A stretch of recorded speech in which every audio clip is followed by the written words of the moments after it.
नमस्कार विद्यार्थी मित्रांनो, आपल्या सर्वांचं स्वागत आहे ज्ञानमुद्रा अकॅडमीच्या एज्युकेशनल यूट्यूब प्लॅटफॉर्ममध्ये.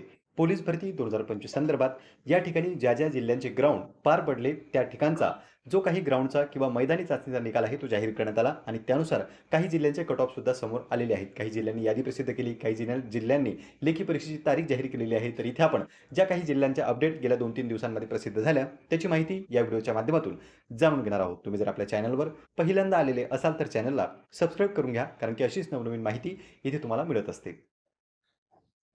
तत्पूर्वी पहा विद्यार्थी मित्रांनो, सध्या आपलं ग्राउंड झालेलं आहे आणि आता भविष्यात होणार आहे आपली लेखी परीक्षा. काही विद्यार्थ्यांचं ग्राउंड अजून सुद्धा बाकी आहे, तर त्यांचंही काही दिवसांमध्ये होऊनच जाईल. पण आता आपल्याला जायचं आहे ते म्हणजे लेखी परीक्षेला सामोरे. तर लेखी परीक्षेसाठी उपयुक्त असणारे पुस्तक आता महाराष्ट्रात सर्वत्र उपलब्ध झालेले आहेत. हे आहे स्मार्ट स्टडी पब्लिकेशनचे पोलीस भरती नोट्स संपूर्ण मराठी व्याकरण, त्यानंतर पोलीस भरती मराठी शब्दसंग्रह, पोलीस भरती नोट्स वाहन चालक तांत्रिक आणि तसेच पोलीस भरती वाहन चालक तांत्रिक 79 प्रश्नपत्रिका संच, अशा चारही पुस्तकांचा समावेश आहे आणि हे चारही पुस्तकं स्मार्ट स्टडी पब्लिकेशनचे आहेत. जवळच्या कोणत्याही बुक स्टॉलवर जाऊन तुम्ही हे खरेदी करू शकता. याचा बेनिफिट तुम्हाला लेखी परीक्षेमध्ये होऊ शकतो. आता पहा विद्यार्थी मित्रांनो, या ठिकाणी आपण एक एक करून जिल्हा बघतोय आणि त्या जिल्ह्याचा कट ऑफ किंवा मेरिट लिस्ट किंवा लेखी परीक्षेची तारीख सुद्धा बघणार आहोत. ही जी आहे पोलीस अधीक्षक कार्यालय अकोला या ठिकाणची भरती होती.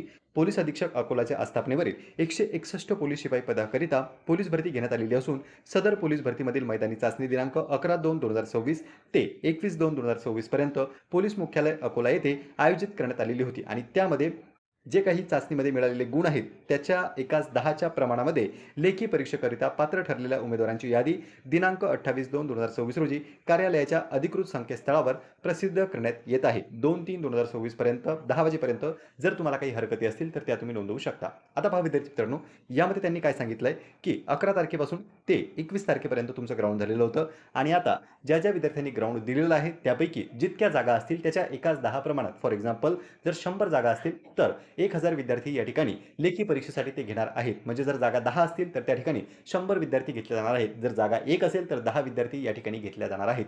म्हणून एकाच 10च्या प्रमाणात या ठिकाणी विद्यार्थी लेखी परीक्षेसाठी त्यांनी बोलावले. आता खाली काय दिलेलं आहे तर खाली जो काही तुमचा कट ऑफ लागलेला आहे कॅटेगरीनुसार तो या ठिकाणी त्यांनी दिला आणि त्यासोबतच मेरिट लिस्ट सुद्धा त्यांनी दिलेली आहे. तर सर्वात प्रथम आपण या ठिकाणी ओपनचा कट ऑफ बघतोय.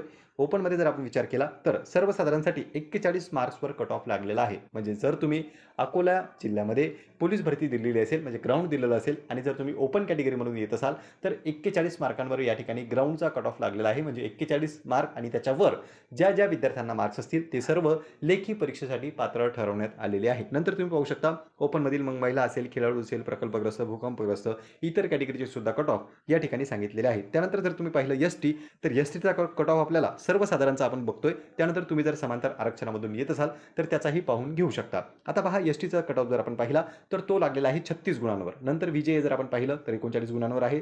त्यानंतर एनटीबी जर पाहिलं तर 38 गुणांवर आहे. एनटीसी जर आपण पाहिलं तर 38 आहे आणि नंतर पुढे जर तुम्ही आले एनटीटी तर तो सुद्धा 38 वर आहे. इतर मागास म्हणजे ओबीसी जर आपण पाहिलं तर 37 मार्कांवर आहे. त्यानंतर एसीबीसी 36 वर आहे. ईडब्ल्यूएस 30 मार्कांवर कट ऑफ लागलेला आहे आणि त्यानंतर अनाथचा कट ऑफ जर तुम्ही पाहिला तर तो 28 मार्कांवर लागलेला आहे. आता खाली काय आहे, ज्या विद्यार्थी जे विद्यार्थी लेखी परीक्षेसाठी पात्र ठरलेले आहेत त्या सर्व विद्यार्थ्यांची नावे, त्यांचा ॲप्लिकेशन आयडी, त्यानंतर चेस्ट नंबर आहे, डेट ऑफ बर्थ आहे, जेंडर आहे, टोटल मार्क्स आहेत आणि त्यानंतर त्यांनी कोणत्या कॅटेगरीमधून फॉर्म भरलेला होता ते सुद्धा इथे त्यांनी मेन्शन केलेलं आहे. तर संपूर्ण यादी प्रसिद्ध करण्यात आली. तुम्ही ज्या जिल्ह्यामध्ये फॉर्म भरलेला असेल त्या जिल्ह्याच्या अधिकृत वेबसाईटवर जाऊन तुम्ही लिस्ट डाउनलोड करू शकता. आता हे झालं अकोल्याचं. जाऊया आपण पुढच्या जिल्ह्याकडे. एकदा तुम्हाला स्क्रोल करून दाखवतो. टोटल 83 पेजेसची ही PDF आहे. म्हणजे जवळपास सर्व विद्यार्थ्यांची नावे यामध्ये आहेत. जे विद्यार्थी लेखी परीक्षेसाठी पात्र ठरले होते ते सर्व. त्यानंतर पहा विद्यार्थी मित्रांनो, पुढचा जिल्हा आहे तो म्हणजे पोलीस शिपाई भरती मैदानी चाचणीचा निकाल. जिल्हा आहे सिंधुदुर्ग. तर सिंधुदुर्ग या ठिकाणचा निकाल सुद्धा जाहीर करण्यात आला. यामध्ये 78 जागांसाठी 20 तारखेपासून ते 24 तारखेपर्यंत कवायत मैदानावर जी काही तुमची मैदानी चाचणी होती ती आयोजित करण्यात आलेली होती आणि जे काही विद्यार्थी मैदानी चाचणी उत्तीर्ण करून लेखी परीक्षेसाठी पात्र ठरलेले आहेत त्यांची यादी या ठिकाणी प्रसिद्ध करण्यात आलेली आहे. यादी तुम्ही पाहून घेऊ शकता. यामध्ये विद्यार्थ्यांची नावे आहे, कॅटेगरी, डेट ऑफ बर्थ, जे काही आपलं अगोदरच्या लिस्टमध्ये मेन्शन होतं त्या सर्व गोष्टी या ठिकाणी मेन्शन केलेल्या आहेत आणि त्यासोबतच कोणकोणत्या इव्हेंटमध्ये किती किती मार्क्स आहेत ते सुद्धा इथे त्यांनी मेन्शन केलेलं आपल्याला दिसते. दिसते टोटल 68 पेजेसची ही PDF आहे आणि तुम्ही पाहून घेऊ शकता. तुमचं नाव आहे किंवा नाही. सिंधुदुर्गचा निकालसुद्धा जाहीर करण्यात आलेला आहे. तुम्ही तुमच्या मित्राने फॉर्म भरलेला असेल तर नक्कीच त्यांच्यापर्यंत ही माहिती तुम्ही पोहोचवू शकता. आता काही विद्यार्थी म्हणतील की आम्ही हे PDF कुठून डाउनलोड करू शकतो? तर तुम्ही ज्या जिल्ह्यामध्ये फॉर्म भरलेला असेल त्या जिल्ह्याच्या ऑफिशियल वेबसाईटवर जा किंवा आपला टेलिग्रामचा ग्रुप आहे त्यावर जॉइन करून सुद्धा तुम्ही संपूर्ण PDF डाउनलोड करू शकता. ज्या PDF माझ्यापर्यंत येत असतात त्या सर्वच्या सर्व PDF या मी लगेच टेलिग्रामला शेअर करत असतो. तर त्या ठिकाणी तुम्ही ह्या PDF असतील, निकालाच्या PDF असतील किंवा नवीन जाहिराती असतील सर्व PDF डाउनलोड करून घेऊ शकता. त्याची लिंक तुम्हाला डिस्क्रिप्शन बॉक्समध्ये मिळून जाईल. आता जाऊया आपण पुढच्या जिल्ह्याकडे. तर पहा विद्यार्थी मित्रांनो, पुढचा जिल्हा आहे तो म्हणजे यवतमाळ. यवतमाळ या ठिकाणी 150 पोलीस शिपाई पदाकरिता या ठिकाणी मैदानी चाचणी घेण्यात आलेली होती आणि त्याचा निकालसुद्धा जाहीर करण्यात आलेला आहे. एकाच 10च्या प्रमाणात उमेदवार इथे घेतलेले आहेत. म्हणजे जवळपास एकाच 10चं प्रमाण हे आपल्याला सर्व ठिकाणी दिसतंय. एका जागेसाठी 10 उमेदवार लेखी परीक्षेला बोलावल्या जात आहेत. आता इथे त्यांनी काय सांगितलंय, जर तुम्हाला हरकती वगैरे घ्यायच्या असतील तर 5 मार्च 2024 पर्यंत सकाळी 10 वाजेपर्यंत तुम्ही हरकती त्यामध्ये घेऊ शकता.